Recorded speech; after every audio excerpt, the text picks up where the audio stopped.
Iran Israel युद्धामुळे भारतातील गॅसचा पुरवठा विस्कळीत झालाय। व्यावसायिक गॅसला निर्बंध असल्यानं हॉटेल व्यावसायिक अडचणीमध्ये सापडलेले आहेत। अनेक हॉटेल्स बंद पडण्याच्या मार्गावर आहेत, त्यामुळे लाखो हॉटेल व्यावसायिकांवर उपासमारीची वेळ ओढावली आहे। इथला आढावा घेतलेला आहे आमचे प्रतिनिधी हेमंत चापुडे यांनी।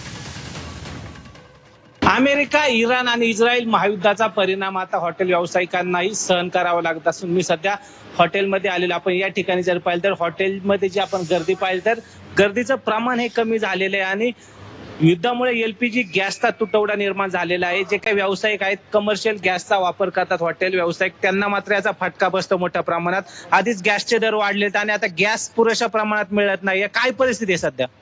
सर, खरं सांगायचं झालं तर गॅसचा मोठ्या प्रमाणात तुटवडा झालेला आहे।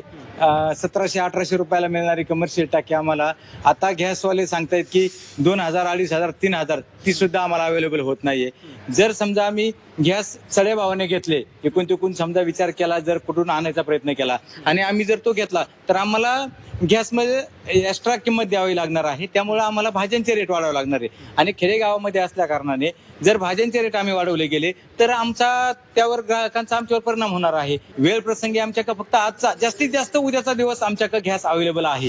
तो जर आमचा संपल्यानंतर आम्हाला गॅसचं जर उपलब्ध झालं नाही तर आम्हाला वेळेनुसार आमचं हॉटेल बंद करावं लागणार आहे। सरकारने या गोष्टीची दखल घेतली पाहिजे। आम्ही व्यवसाय करायचं तरी काय, ह्या सगळ्या गोष्टी होत असताना जर आम्हाला गॅस उपलब्ध झाला नाही तर मात्र आम्हाला हॉटेल बंद करायची वेळ येणार आहे। एलपीजी गॅसच्या तुटवड्यामुळे हॉटेल व्यावसायिक मोठ्या संकटात सापडले असून गॅसच उपलब्ध होत नसल्याने यापुढच्या काळात हॉटेल बंद ठेवण्याची वेळ या हॉटेल व्यावसायिकांवरती उभी राहते। हेमंत चापुडे, झी मीडिया, जुन्नर, पुणे।